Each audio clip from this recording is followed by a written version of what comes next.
Warning, we are not trained or licensed professionals. Do not take any advice that we give as official doctoral prescribed medical treatment. We only use the name as a means to appreciate cinema as a therapeutic device, not to be confused with drugs, antidepressants, or any other forms of enhancements that you might find in legal states. Please enjoy responsibly. Additional disclaimer. If the film says we can say it too. So check the film rating, and that will be our episode rating. Additional disclaimer. We spoil a few things in this episode, including part of the Divergent series, Insurgent and Allegiant, the new Spongebob movie, the third one, and the Maze Runner series. So if you don't want any of those to be spoiled, I have left timestamps in the description for you to click around those if you please.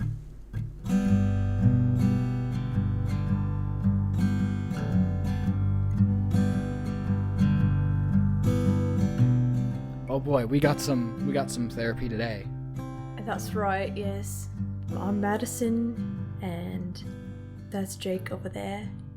Hello. Hello. We were just talking about Kate Winslet because she's in this movie we are talking about today, Eternal Sunshine of the Spotless Mind. She is a British actress, and her accent is flawless in this movie. It is. It really is. You know what's funny? She's in this thing called War Game. It says it's a short. Oh, I wish it was connected. I so wish it was connected. It says, this story follows the lives of 3 English boys who fight in World War I. And it's like a little animated thing. She's also in Finding Neverland. You know, the movie about, what's his name? The guy who wrote Peter Pan. Yeah. Right? Yeah. Right? That's what it's about, right? J.M. Barney. J.M. Barney, that's his name. And the thing that I wanted to say that she is in this movie called Buttons, and it's a Christmas movie, and it was directed by the guy I work for on YouTube, Tim Janis, who does that's so cool. The nature videos. Yeah, she's like a narrator in it. Has he met her? I think so. Yeah, he's also in that movie's like Dick Van Dyke. Yo, that's cool. Yeah. There's The Holiday. She's also in that. There's also a Christmas love movie. That movie. It's a great movie. She's also going to be in Avatar 2. Oh, okay. We'll probably do an episode on Titanic at some point because that's also amazing. Yeah. I think we've spent like some time ago. I said we should watch Titanic sometime, and then I'm just like, well, probably. I think I said like we're probably gonna end up watching it so late that we'll just fall asleep or something. And then we ended up and never watched it because life happened. If you watch Titanic, you have to watch it on 2 tapes. There's no other way to watch it. Yeah.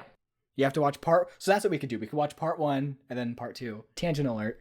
But that was something that I always thought of as a kid, was because I'm like, okay, so it's because I didn't have Titanic on VHS, but one of my friends did, and I just thought it was so cool that they gave like each, because it's it's like the 2 tape thing, and they gave each tape like its own artwork, like it was like it's its own movie. And then I'm like, I wonder, could this be 2 movies? Because I was like, I was really young, so I was like, I knew that it was 1 movie, but that's just like what my brain likes to do. Thus began your adventure of making things up that yes, that would be fun. Well, really though, because every 2-part movie I see as 1 movie. So there's some miniseries or TV seasons I see as a movie, or I call them a movie. And then there's movies like Titanic where I'm like, it's 2 movies. It's a 2-part movie. Mm-hmm. I mean, if they made it nowadays, it probably would be a 2-part movie. But then that means it'd be like 4 hours in length. Speaking of, there's a fan-made extended cut of Titanic that is like 4 hours because they put all the deleted scenes back into the movie. Really? Yeah. Have you watched it? No, I would like to watch it. The same editor, their name is Q2. They also did an extended cut of Blue Velvet, and that's like 2 hours and 2.5 hours, 2 hours 40 minutes. Mm-hmm. Same thing, all the deleted scenes back in. And they also did one for Fire Walk with Me. I was gonna ask. Yes, that edit I have seen, and it's great. I want to watch that. I would love to watch that with you. Where is it on YouTube? No, it's not on YouTube. But yeah, they also did an edit. They did an edit of Twin Peaks, the show, where it's just the mystery. So it's like season 1 and then part of season, like the beginning of season 2. And it's just like everything tied to the mystery. It's like everything else is cut out. And then they did an edit of season 3 as like 5 movies. And I really want to check that out. But I haven't I haven't been able to find it anywhere. And apparently, like, they did like an alternate like ending, and that's really what I want to see, because I'm like, I wonder if how they ended it, but I can't find that anywhere. So yeah, they've done quite a lot, fan editing wise. Cool. But yeah, I really want to see the Titanic and Blue Velvet ones also. Yeah. But yeah, that's a tangent for today. Also, Jim Carrey. Yeah. Also, Jim Carrey. What a guy. What a guy. Love that guy. Love that guy. He's great. He's great in everything I've seen him in. Like, yeah. Literally, I'm not being hyperbolic. He's so funny. But then there's movies like this where he's just so real, like this and Truman Show. It's just so. This is one of my favorite movies. Me too. Here is the recap for Eternal Sunshine of the Spotless Mind. In this 2004 film, directed by Michel Gondry, the protagonist, Joel, played by Jim Carrey, meets Clementine, played by Kate Winslet. Soon, he discovers that she has undergone a procedure to erase memories of him and their relationship. Joel then undergoes the same procedure and slowly begins to forget the woman he loved. This visually intoxicating film explores the intricacy of relationships and the hardship of loss. This movie is actually very special because this is when we first met. We were exchanging our favorite movies to lend to each other, and this was one that you lent to me. And I think I called you I called you as soon as it was done, and I think what I said to you was, wow, very few movies have affected me this much, and also what the fuck did I just watch? I think I remember that, yeah. And then the other movie you had lent me was Fight Club, and then I said to Judy, like, I'm gonna watch Fight Club, and then Judy's like, you might want to wait after like a day between these two movies, and that's what I ended up and did, because I'm that's probably a good idea. Yeah. So don't double feature this with Fight Club, because your brain can't handle it. Those are my two favorite movies. They're both really good. I hate that it goes into like the trope of the Manic Pixie girl or whatever. Have you heard of that? Yes, I've heard of that. Okay, yeah. Like, I don't... like, all of my favorite movies have that trope. And Me too. I'm ashamed of it. But I think this one, she kind of admits to being... Well, for anyone who doesn't know, like, a Manic Pixie girl... Let me look up the Manic Pixie Dream Girl is what it's called. Okay, so Manic Pixie Dream Girl actually, ironically... coined this film critic guy coined the term after he saw Kirsten Dunst in Elizabethtown. Yes.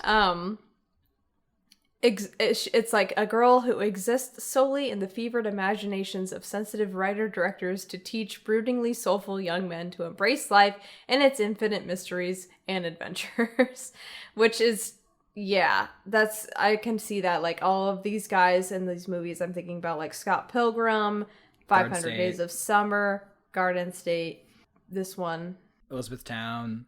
Yeah, like, I love all those movies, though. So. I love them, too. Those are, like, all of my favorite movies. And yeah, it's just sad that there's, like, the girl is, like, this just stock character who appears in things, and she's not, like, as dynamic as she seems.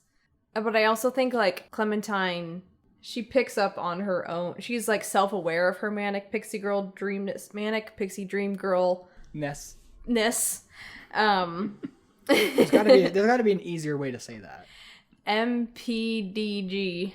That's not easier. No, that's not easier. I'm just gonna call it, I don't know. What? Going to keep saying the whole fucking thing. That should be an in-joke. It's like if we ever talk about Lord of the Rings, we have to say the full title. It's like one of those things. Yeah. Or like Narnia, or like a movie with a really long title. Like, you want? I think I said this once. I found the longest movie title ever. It's like 45 words long. Oh, I vaguely remember that. Yeah. I'll look it up. But yeah, so I think she is, like, self-aware of her dream girlness, because she says, too many guys think I'm that person who can complete them, and I'm not. I'm just the girl, like, I'm just a fucked up girl with her own problems or whatever. She says that twice, actually, which I think kind of makes her, I guess, more aware of her personality trope. And I don't know, I just love her. I love the way she talks and says things. She's just, like, so unabashed, I guess. Like when she first talks to Joel, or first like waves to Joel at the Montauk station. She's just like, hey, I've noticed you, I know that you've noticed me. We've been in the same places like all day. So like, hey, what's up? Mm-hmm. And I don't know, just like that she can just see a situation and say what it is. Sorry, I got distracted by finding the longest movie title, but yeah, you are absolutely correct. What's the longest movie title? Well, it's debatable, but according to this IMDb list I found, it's Night of the Day, of the Dawn, of the Son, of the Bride, of the Return, of the Revenge, of the Terror, of the Attack, of the Evil Mutant, Hellbound, Flesh-Eating, Subhumanoid, Zombified, Living Dead, Part 3. Followed closely by I Killed My Lesbian Wife, Hung Her on a Meat Hook, and Now I Have a 3-Picture Deal at Disney. Which might be my new favorite movie title. Oh my god! Can we watch that? Is that a real movie? Yes, it's a real movie. It's from 1993. It's only 16 minutes long. We can watch it right now. I'll see commentary. Let's go. Yes, second commentary. Also, thanks for downloading our commentary. We were both pleasantly surprised at the results. Yes, thank you. I hope you guys liked it. Yeah. Let us know if you want more, because that was hella fun. If you want one, we'll do a commentary on this movie about the 3-picture Disney deal. Oh, it's the first movie Ben Affleck ever directed. Oh my. But in 2010, Ben Affleck said, quote, "It's horrible. It's atrocious. I knew I wanted to be a director and I did a couple short films. It's the only one that haunts me. I'm not proud of it. Looks like it was made by someone who has no prospects, no promise." And that's this one? So yes, so he disowned it. So whatever, Ben Affleck. You can't disown it. This is part of your story. I like Ben Affleck. Actually, let me rephrase that. I like Ben Affleck as an actor. I don't know if I like him as a person, because I've heard interesting things I've heard different things about him, but as an actor, I think he's great. Yeah. I always love seeing him in movies. Like, whenever he pops up, I'm like, hey, it's Ben. Yeah. So, like, as an actor, he's, like, one of my favorite actors, I might say. But, like, I don't know about him as a person. Even though he has a cameo in the worst movie ever made, when he showed up, I was like, hey, it's Ben Affleck. In Star Wars? No, Suicide Squad. Okay. Well, because he's Batman or whatever. Yeah. Was he Batman in Suicide Squad? Yeah, he was Batman in Suicide Squad, but he's only in it for like 3 minutes. Oh. He shows up in one scene, and then Will Smith's daughter, not his real life daughter, but his character's daughter, is like, "Hey, it's Batman," and then Will Smith is like, "I'm gonna get you, Batman," and then his daughter's like, "Wait, Daddy, don't kill him," and then so Will Smith's like, "Okay, fine, I surrender," and that's how he ends up in jail, and that's his arc for the movie. Oh my god. And believe it or not, he's actually like the best part of the movie, just because he brings his Will Smith nature. That and Margot Robbie. Everything else about the movie is, especially the editing, is just, I can't talk about that movie. Did you like Birds of Prey? Did you see that? Mm-hmm. Was it good? I remember it vividly, because Tuan and I walked out of the theater, and it was snowing, and we walked to Barnes & Noble. Aw. I remember that very vividly, and that was like one of the, like, within the last, like, 5 times I would say we hung out. Actually, no, that was the first long movie marathon we had. We stayed up literally all night, and then the next time we tried that, we didn't watch good movies, so we got tired and fell asleep. Anyway, yeah, Barnes & Noble ties into this. What's your favorite part? I don't know. I'm at a loss for words. I think my favorite part is the first 10 minutes before they do the credits. Oh, that part's great. Could probably just watch that over and over and over. It's like its own little short film. It's just... Actually, if that was just the movie, it's kind of like Up, where if that was just the movie, it would still be just as great. Like, that opening is just so good. And like you can even end it with Elijah Wood being like, "Who are you? What are you doing here?" And just leave that as the ending. Like, who cares what it means? Like, it's great. Mm-hmm. I kind of felt myself getting a little lost later on in the movie when they're all up in the other characters' business, like Kirsten Dunst and Mark Ruffalo and the doctor guy. That just kind of like, it's like, okay, story, and it's a good reveal that Kirsten Dunst had the doctor removed from her memory. And then she sends out, the ending is great that she sends out everyone's tapes that they had recorded about the people. Oh, I love that so much. I had forgotten about that, actually. Yeah. So I do like the ending, but I feel like the middle kind of gets a little muddled for me. I'm just like, I just want to watch Joel and Clementine because every scene is just so crazy. Like, they're so good together. Not like healthy good together, but like every dialogue conversation they have is so interesting. Well, maybe they'll be healthier now. Who knows? I know. It's just like, what do you think? Every time I watch it, I kind of get the same feeling because like I love that there's that scene at the very end where they're like, spoilers, I guess, but I was gonna say if you don't know by now that we spoil movies, then you must be new. In which case, welcome. We're Film Therapy. We talk about movies that we love and shit on movies we don't like, and we go on tangents all the time. And by we, I mean me. I go on tangents all the time, or one thing leads to another. But anyway, so one thing I love about the ending of the last scene of this movie is that they're both kind of like, we're gonna have things that we don't like about each other, and it could lead to a breakup or who knows what. But then that's what Clementine says, and then Joel's like, okay, and then they both just kind of laugh, and then they're just kind of like, well, fuck it, we're just gonna it's why not just give it a shot, because the happy parts of the relationship can outweigh the not so good ones, even if you have a really bad breakup. And then the last shot is like the repeating of them running in the snow, and it keeps repeating, and then it like fades to white, and I'm like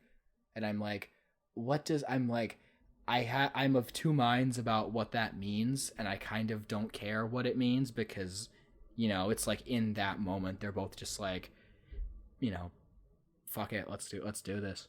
Or maybe, I don't know. What do you think? Yeah, I love the last shots.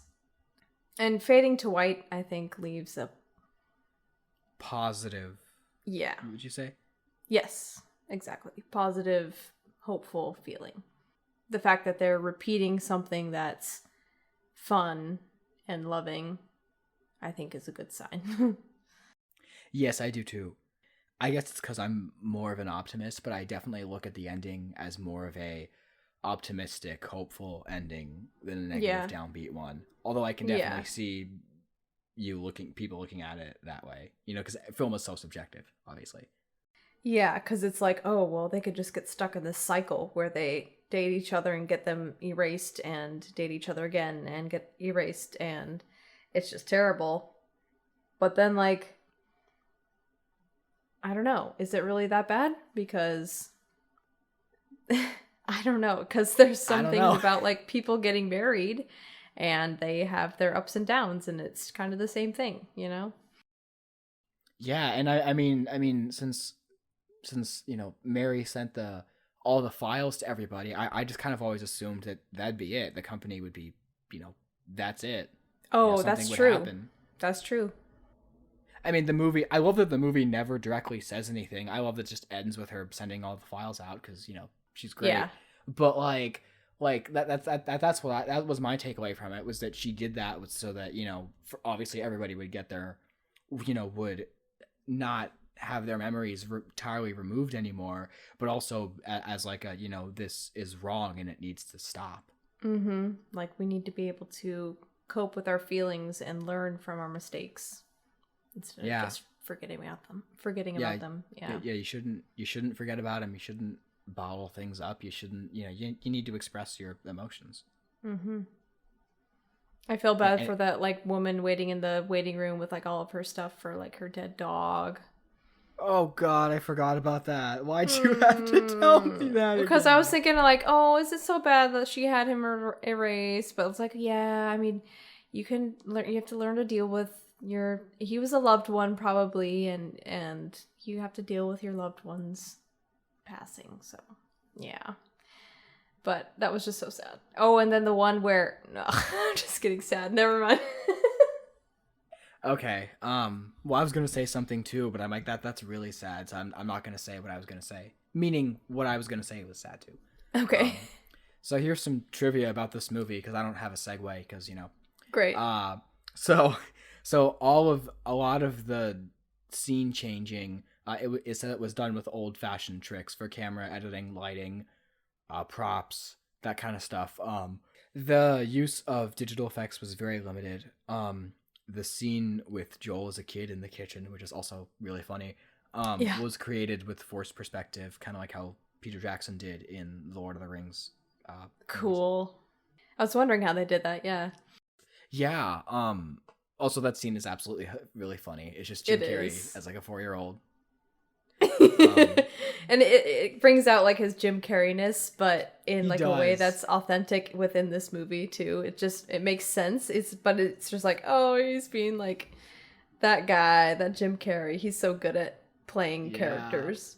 I love Jim Carrey so much. I love all of his. He has a short film called I Needed Color, and it's about him like taking time in his life to do paintings, and it's one of the most beautiful things I've ever seen. That's it's great. 10 minutes long. It's amazing.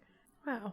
And then like in his, I think it's his house even, but he has like a studio, like a workspace, or it's in his living room or something, and it's just like floor to floor and wall to wall with just like things that he's been painting, and he'll just like he has a little cart that he'll like move around and just like add little bits to it. It's crazy. Oh, that's awesome. Yeah, and he's really talented at it too. But anyway, so there was a fully functional website for Lacuna. And then this is the only giveaway, which is when you click experience the procedure, it led to the movie's official site. Oh, nice. And then this is I guess the elephant in the room when it comes to the ending. So it wasn't, as far as I know, it wasn't shot because it's not on, I don't think it's on the DVD, but I couldn't find it on YouTube either. But the original script had a different beginning and ending, and it was in the future, and it was Clementine coming in older to have the procedure done, and it was going to be multiple times that she's done it, and they all are about Joel. And then at the end, Joel calls her, and then to say why she hasn't called, then it says, but the technicians erased his memories. And then it says, also in the original script, there was a montage of memories that people wanted erased, like a soldier, on the battlefield seeing somebody die. And then like a girl, it says a girl that was assaulted when she was younger. And then there was something about, and then this is like also in the script, but it wasn't in the movie, is when Mary finds out that Howard, so they were having an affair, and then Howard made her get an abortion, and then that's why she wanted to have her memory wiped. Oh, shit. And I'm glad they took all of that out of the movie, because as dark as this movie is, that would have made the movie super bleak, and I don't think it'd be one of my favorites. Yeah. Like, I think all of that being out makes the movie better for me, because it makes it more hopeful. I love the fact that it's just like, we learn enough about Mary and Howard to know that, she got her memory erased, and just how it changed her. I think that's all we need. And as far as like the ending, I think the ending is just perfect as it is, because it's like, it's open-ended, but it's ambiguous about Joel and Clementine, but it's also a bit, on the positive side. Definitely. Couldn't think of the word.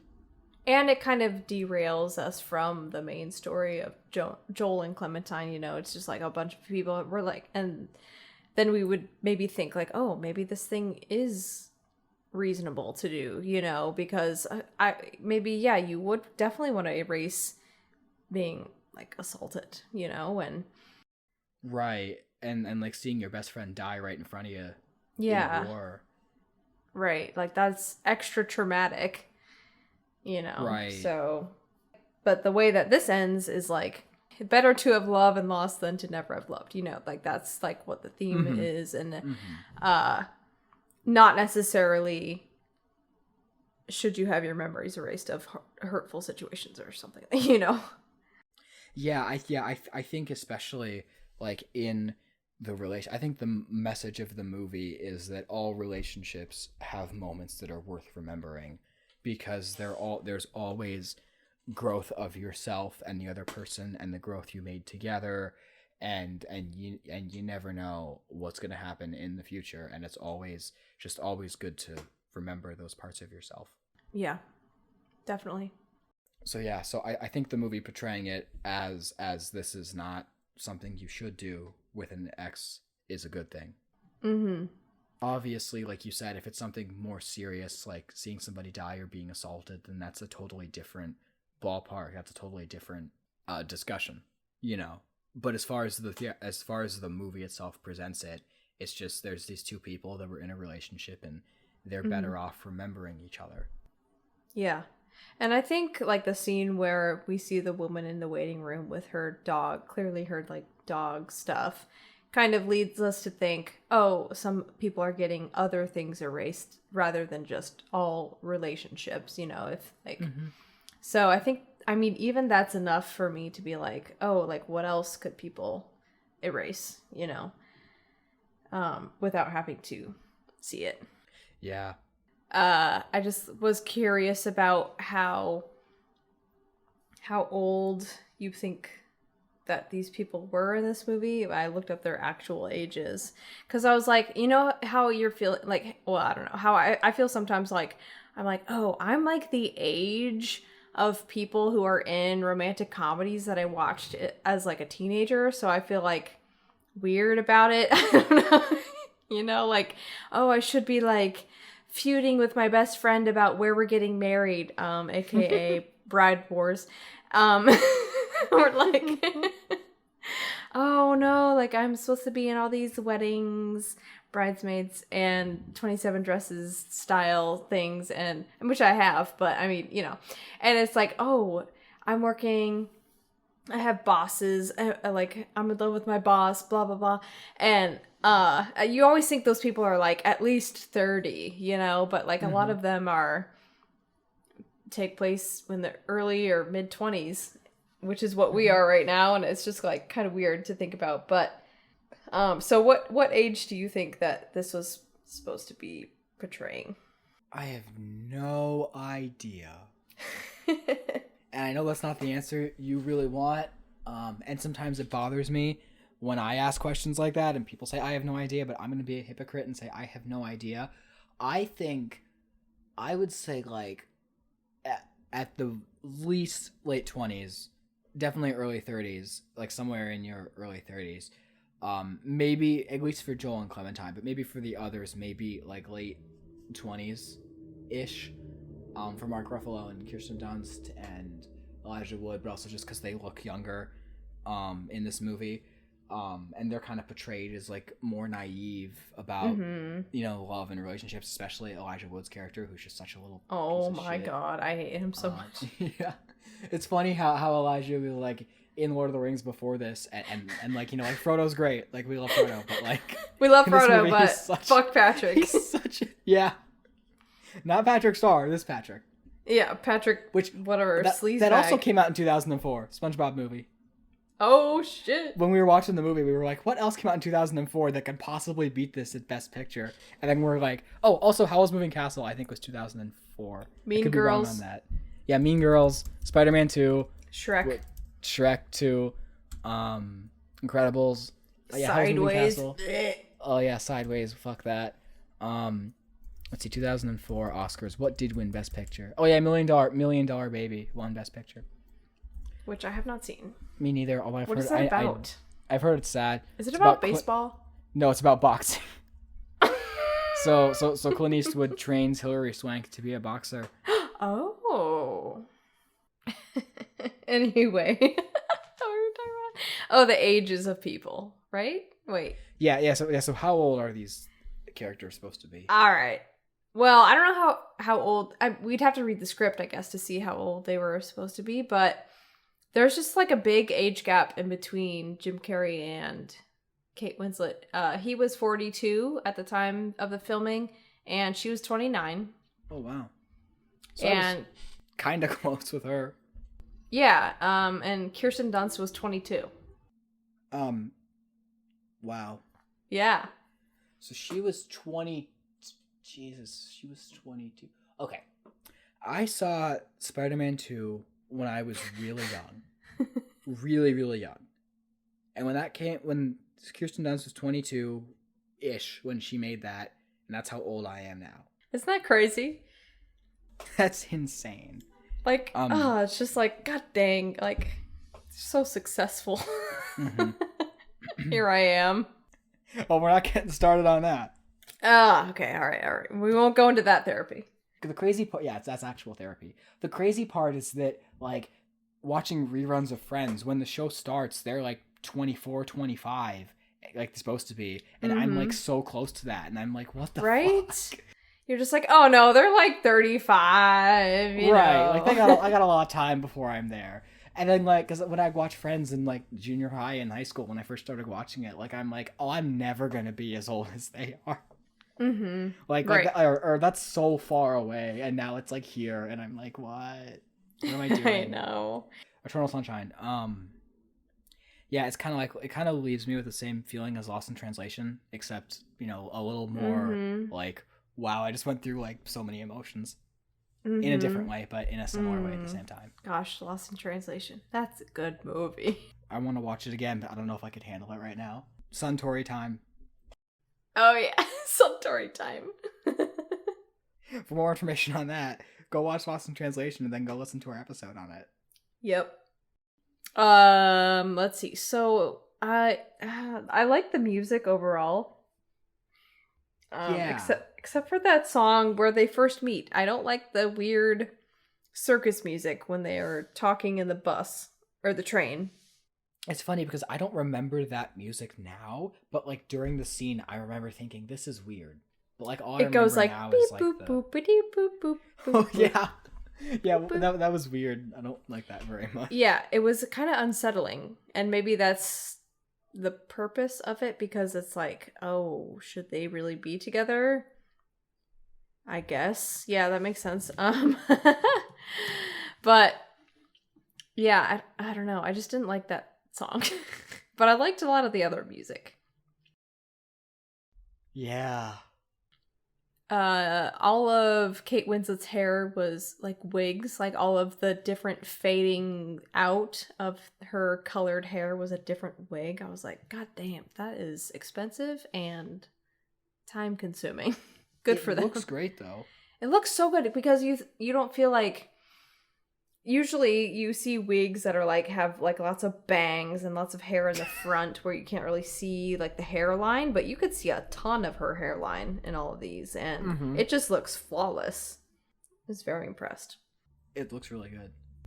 Oh no, I was gonna say it's funny because any other movie where we're talking about Kate Winslet's hair might come off as weird, but in this movie, it's a significant part of the plot.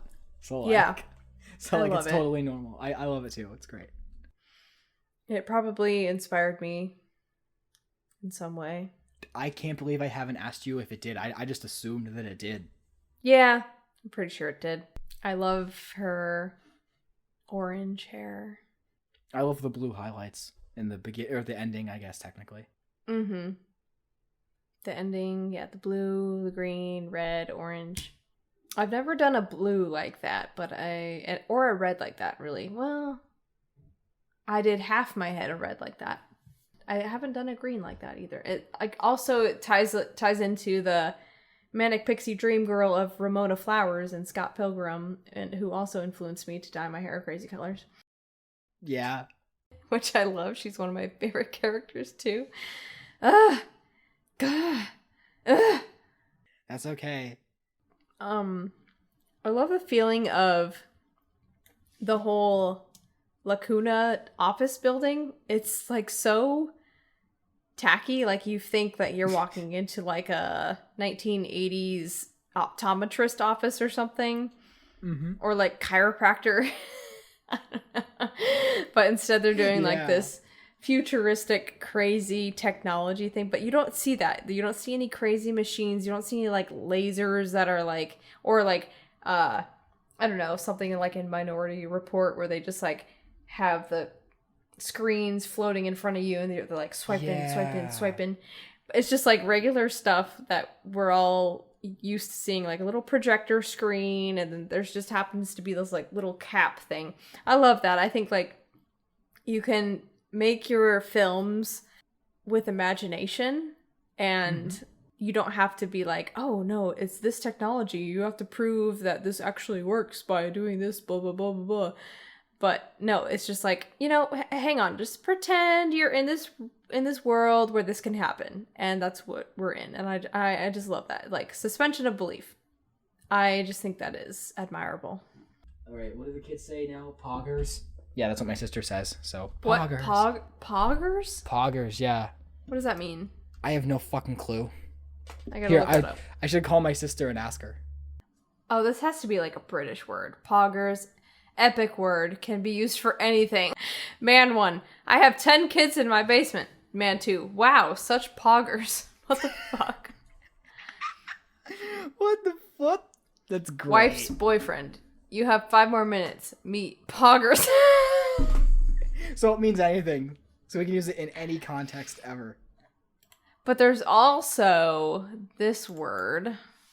Poggers. Spelled different. A pogger is... PogChamp is also a phrase. Like Pawgr.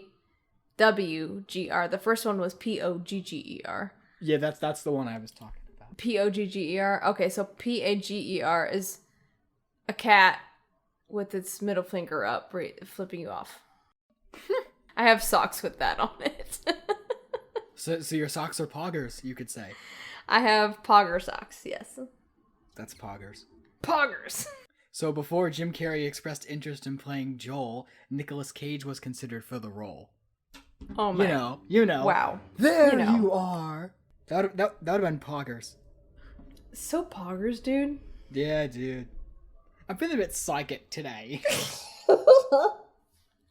I was trying to explain that scene to Noah, and I was like, I just need to look up the clip because I can't explain it. Wait, tell me how you were trying to explain it, because that I want to hear that. So you had texted me something or messaged me something, and you said that quote when you were talking to your mom, and I giggled at it, and he was like, "What?" And I was like, "Oh, Jake and I are just quoting Agent Cody Banks, and there's this one scene with Ron Weasley's dad, and he's interrogating Agent Cody Banks."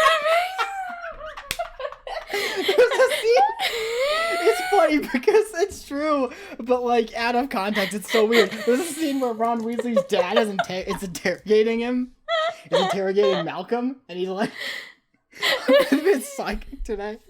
And then that's basically as far as I got, and I was like, you know what? I just gotta send you the scene. Well, it makes it even funnier because we have all those conversations about genuinely we have to have some kind of psychic connection. So any chance to use that line is just so fun. It is. It makes a lot of sense. So is there anything else you had to say about Eternal Sunshine? I think we can move into what we've watched. Oh God! Wow, we probably have a lot we've watched, huh? Oh, I was actually going to say I'm nervous about how much I have. So I hope you have. I was gonna ask you how much you had. I don't even know. I think I've actually forgotten to log the last couple things. Actually, I don't think I have really watched a lot because I went on a trip to Missouri and I didn't watch anything.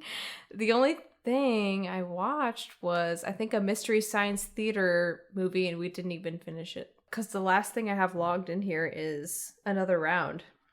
I've been watching TV, I think, mostly. Yeah, so. Yeah.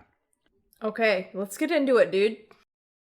So the first thing I watched is the Divergent sequels, Insurgent and Allegiant. And it's actually been about a month since I've watched them. It feels like. So Insurgent is the weakest of the three, in my opinion, because there is so much going on and so much happens, but I still greatly enjoyed watching it. So it's not a great movie. You could say it's not that great. I wouldn't call it bad, but I would call it overstuffed. But the message at the end of the movie, there's a scene, whatever. I'm not gonna use the character names because whatever. But there's a scene where Shailene Woodley is talking to another, a reflection of herself, kind of Green Goblin and Spider-Man. She's talking to this evil reflection of herself, and that scene was like yeah, Whoa. that's like a great like message. So that was great. It was all. I'm being vague for spoilers, but you know what?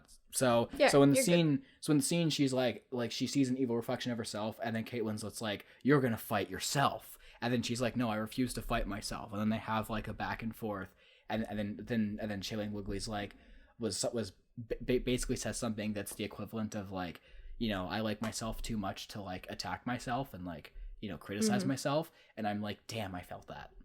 Yeah, dang. And then Allegiant, it didn't get good reviews and people don't like it, but I liked it. I don't know what that means, but I actually thought it was quite good. I like the twists that it gives and how it, like when you watch the first one, you have a whole new perspective on some of the characters, which I haven't gone back to rewatch it, but maybe I'll probably at some point. And I like how like weird the like how weird and unique the world looks. Okay. See, I know I've said this before, but they were going to do in the recording. I mean, they were going to do a part 2 for the last book, part 1, part 2, but they didn't call it part 1, part 2, and they didn't film it as one production. Right. And then the third movie had a huge budget, and then it didn't make enough money, so then they're like, okay, we're not going to do the last one. But if they'd taken the last 10 minutes of the third movie and then changed a couple other things around before that, if they'd taken out the last 10 minutes of the movie and just made it like an extra half an hour longer, which they could have done because the movie could be longer, and then they just like did the last like it, because it feels like the first 2 acts and then it just ends. And then there's like a little bit of a wrap up, and then it just ends. And then there's like a little tiny seed that could continue. So if they'd just taken the last 10 minutes and made that and like cut that out, and then made like the last 30 to 40 minutes of the movie, you know, like the conclusion, then it would have been fine. You could have had 3 movies and it could have ended, which really sucks because, you know, they never made the last one. I feel for those people who were like, yes, this is my series, my favorite series, and then they just didn't get it completed. I know, especially because like I've from what I've gathered, the last 2 movies are much different like than the books. So like, and I looked online, I couldn't find the script for Ascendant or anything like that. It's ironic because like before I saw the movies, I was joking like, oh yeah, Ascendant would have been like the best finale we never got, and like it would have been a great movie. But then now I'm like, I'm actually a fan of these movies, and like I don't like I'm actually I genuinely like them. So like I wish we had gotten the last one, and I did a complete 180, and I'm just like, man, what a weird character arc I went through. Yes. And then speaking of thirds, my Paramount Plus trial, I still had it for a few days, so I'm like, fuck it, and I watched the third SpongeBob movie, which also oddly feels at times like the ending of a trilogy. Like there's genuine moments where I'm like, this is like the third movie and this is like the culmination. But then they throw in the stupid Camp Coral thing at random like twice, and then during like the big emotional cathartic climax. For those who don't know, Nickelodeon ordered a spin-off of SpongeBob where all the characters are like kids. And, you know, that's fine, that's harmless. But they ordered it right after Steven Hillenburg, the creator, passed away. And one of his golden rules was no spin-offs of any kind. So they waited for him to die, basically. Oh my god. To make it. That's terrible. And then in the new movie, they have little scenes that hint towards that series. Like there's a scene where baby SpongeBob meets baby Gary. And then during the big emotional... So... It's not really a spoiler, but it's kind of a spoiler. So like SpongeBob is like he's like put on trial or something, and then all the characters are like Patrick, Sandy, Squidward, Mr. Krabs. They're in Plankton. They're all like, okay, well these are the reasons why we love SpongeBob, and it's like, man, that's emotional. I love that. That feels like the ending of a third movie. But then they're like, oh yeah, I met SpongeBob when I was a kid, and I'm like, no, you didn't. Like the first episode of the show was SpongeBob meeting Sandy for the first time, and then in this movie they're like, oh yeah, like I met him when I was 5 years old, and I'm like, no, you didn't. Ugh. And it really pulled me out of the movie because there's a moment when Squidward's like, yeah, you know what, like SpongeBob's in my life, and I kind of love the little guy, and I'm like, man, that's like so sweet. But then they cut to like them as kids, and I'm like, no. it doesn't work. And it, like, if it was just a movie only thing, that makes sense. But it's just this one movie. It's the third movie. Yeah. And I'm like, it's weird. But also, the movie ends with a cover of Take On Me. So I don't know why it wasn't the original, but that's still fine. Who does the cover? Do you know? I have no fucking clue. As long as it's not fucking Weezer. What? It's fine. Yeah, Weezer has a cover of Africa and Take On Me. And it's You don't like it? No. No. If you listen to like Take On it. Me, you listen to it by Aha. Alright? Alright, sorry. Although Weezer does have a song on the soundtrack, and it's actually pretty good in this movie. Really? Yeah. So yeah, I'm a hypocrite. Let me double check and make sure it's not Aha. It didn't sound like Aha, but I guess I could be wrong. It could just be a different Oh. Take On Me is also in Deadpool 2, which is like surprisingly emotional because it's like an acoustic, like live version of it. Cool. Or not, maybe, I don't know if it's live, but yeah. And then Keanu Reeves is in the movie, and so like I can't hate any movie that Keanu Reeves is in because, you know, Keanu Reeves is like, oh, that's right. Yeah. He plays a tumbleweed named Sage. Yeah, okay, so it is the Weezer version of Take On Me. So, you know what? It's not awful, but like, it's just, I don't get it. Their version of Africa's worse. I enjoy it. That's like an SNL skit of like them talking about Weezer at the dinner table. But anyway, that's cool, Maddie. That's cool. You know, that's totally cool. And I'm being serious. I'm not even through my list yet. Here we go. Yeah, let's go. Sorry, don't rush me. Gosh. Freaking idiot. I only have a day to edit this. So then next thing I watched was the second Maze Runner movie, The Scorched Trials, and I didn't really like it that much. I didn't even watch the whole thing. I kind of want to watch the third movie, but like I didn't care enough to finish the second one.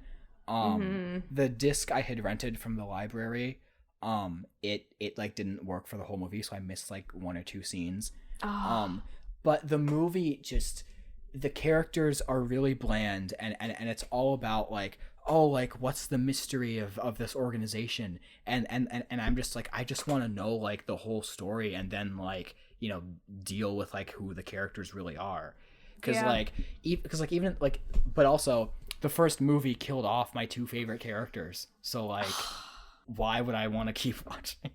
Although one of them comes back in the third one, spoilers, so. What? And then I watched the Grateful Dead movie, the Grateful Dead concert movie. Ooh. And I have the same opinion of this concert movie as I do of all concert movies. When you know the song and love the song, it's great.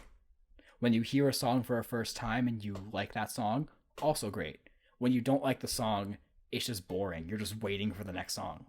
But the movie starts with some great animation, and I'm like, I want the whole movie to be like this, and it wasn't. But it was still pretty cool. And the first half had a lot of Grateful Dead songs that I really like, and then the second half was just kind of whatever. So, is it kind of like the Wall movie? Yeah, except it's them in concert the whole time. So the beginning is like The Wall, where it's like animated over a song, and then the rest of the movie is just them in concert and like fans and stuff. Okay. Cool. Cool. So I recommend watching like the first half, and then that's it. Okay. And then I'm just gonna go through some of these quickly. So I watched The Great Escape, which I enjoyed. Minority Report, which I didn't really like that much, which is unfortunate because I've wanted to watch it for a long time. But also I was having a hell of a day, so maybe that influenced my opinion.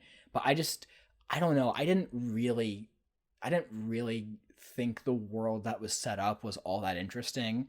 The weird heads in the pool freaked me out. And then I'm just like, okay, so Tom Cruise is on the run from the cops. That's like Mission Impossible, except it's in this weird world. Right. It's every Mission also Impossible kind of like movie. Fugitive. Yeah, it's like Mission Impossible, and I'm like, both of those movies are better than this, especially like Mission Impossible. I loved that movie when it came out, or when I first Minority saw Report? it. Yeah. I'm sorry. That was like one of my favorites. That's okay. I really didn't like it. And I'm sorry to Tuin also, because he's been wanting me to watch it for a long time, and I'm like, I'm sorry. But yeah, Great Escape I did like, even though it did not need to be 3 hours, but that was a classic I've always wanted to watch. And then I'd never seen any of the Mighty Ducks movies, so Wilton and I watched the first one. last night, and I enjoyed it. It was fun. I don't need to say good. anymore. Okay. On to Plus? On to Plus, yep. All right. They finally have them all into Plus. For the longest time, they had like the first one and the third one, and then the second one wasn't supposed to come on for a while. And then I watched A Spectacular Now, which was amazing. I liked it a lot. Miles Teller and Shailene Woodley both did fantastic, and it was very authentic and real. And yeah, if I don't watch any more young adult movies, that was a great one to end on. Yeah. But that movie was very good. And then I watched the Nightmare on Elm Street remake from 2010. I watched the rest of it because I'd seen part of it before. I'm going to sum up my thoughts briefly because I feel very conflicted on it. Okay. I spent a long time avoiding this movie because I thought I would hate it. I thought I would hate it. But I didn't hate it. I kind of liked it, even though I don't think it really fits as a cohesive whole, kind of like Insurgent. I still liked it because there's enough things in it that I liked. I don't know how I feel about... I don't really like Nancy's character, which is obviously a big drawback for me. I feel like they were going to do... like her character grows to be how Nancy is in the original. Like they were going to do that over a couple movies and like, you know, just slowly get her there. But then since this was the only one of the new series, that was it. I liked the new Freddy, but then his makeup looks like melted cheese, but he's menacing. So take that what you will.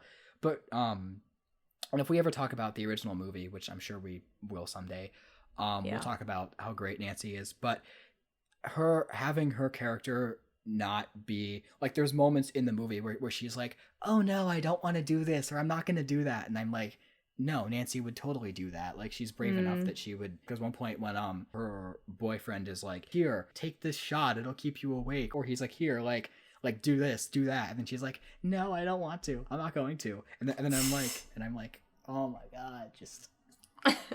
you know, and I get it. It's a different interpretation and it's a different like performance, but for me that just didn't work. But the movie's fine. Yeah. And there's more I can say, but I'll save that in case we do all the Elm Street movies. But I didn't hate it. I kind of enjoyed it. Okay. Proud of you for getting through it. Well, thank you. Genuinely, that actually moves me. Well, yeah, because I knew you were like, I don't want to watch it. Yes. And then the last movie I watched was a forgotten 80s gem called Electric Dreams, starring Harold from Twin Peaks and Princess Rubin from Dune. And my God, this was great. It's like War Games, but a fantasy. It's like a fully functioning computer AI. So it's like Her, like the Spike Jonze movie Her. Is that Spike Jonze? Yeah. Yeah, I think so. Was it?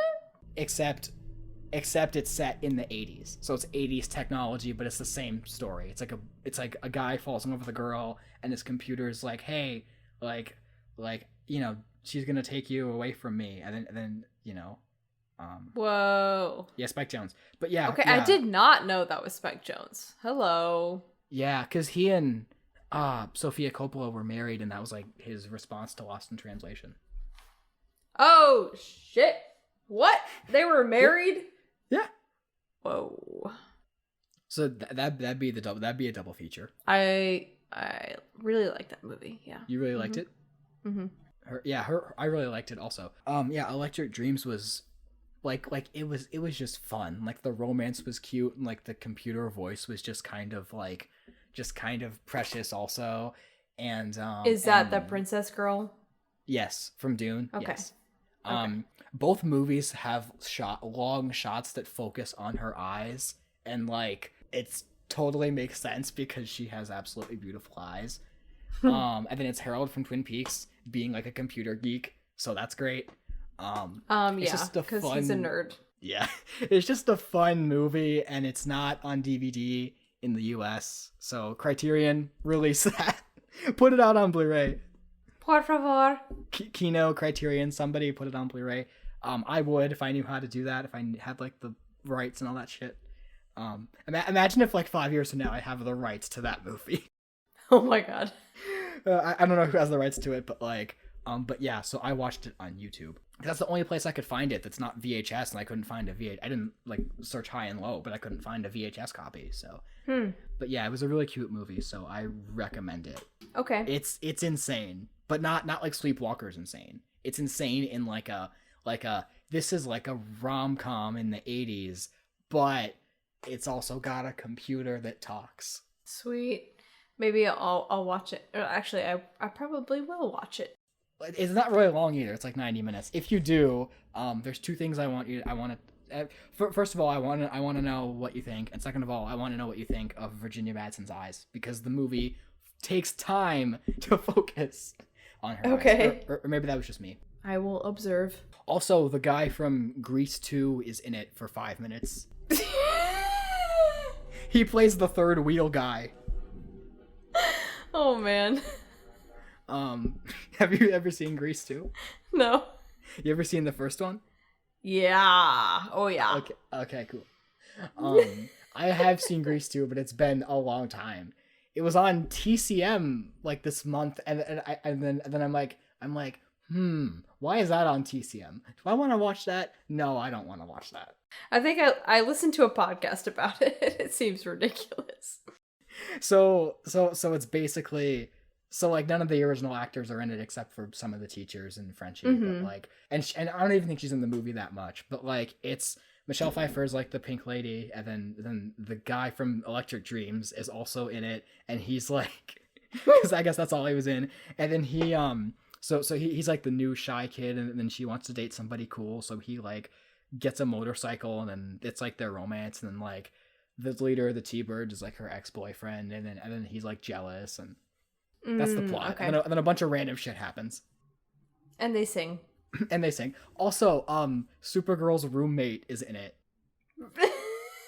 In what? In Grease 2? In Grease 2. The plot okay, I like her. The plot I just described was Grease 2. It wasn't Electric Dreams. Like not right. T-Birds and Pink Ladies are not in Electric Dreams, although that would be insane if they were. Oh yeah, Virginia Madsen's a pink lady, and Harold is also, Lenny Von Dolan is also it's like the shy kid, which is kind of accurate, except they're both shy. She plays the cello, which is kind of like a saw or a giant violin. She doesn't wear a costume though. Although I guess she does wear a dress. Wait, in what movie? Sorry, I'm just quoting High School Musical. In Electric Dreams, she plays the cello, and then in High School Musical, they're like, "Awesome! What's a cello? A saw? No, it's a giant violin." Oh my god, you're so right. He's like, he makes the motion. He's like, yeah. A saw. And in Electric Dreams, Virginia Madsen plays the cello. So once I got cool, on the train, okay, I definitely want to watch it.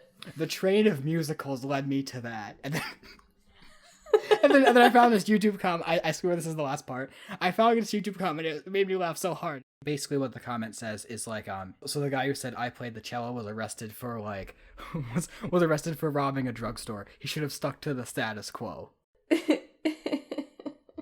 Oh yeah, and then there's another comment. Okay, but are we gonna talk about how he sang "I Don't Dance" and then proceeds to dance perfectly? Seriously though, Corbin Blue. His hypocrisy pissed me off so much because he's like, I don't dance, and then like, dude, you're dancing. Like, dude, come on. But yeah, so thanks for listening to our podcast on Eternal Sunshine and musicals and weird movies that I watched. Love it. Thank you.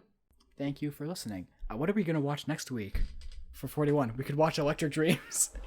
We can watch Electric Dreams. If you want to, I am down. Why not? Are you serious? Are you serious? Yep. Yeah. Fuck yeah, dude. Let's we get that haven't done movie an on DVD. 80s in a while. Dude, let's get that movie on DVD. You can. No, I mean get it released on DVD.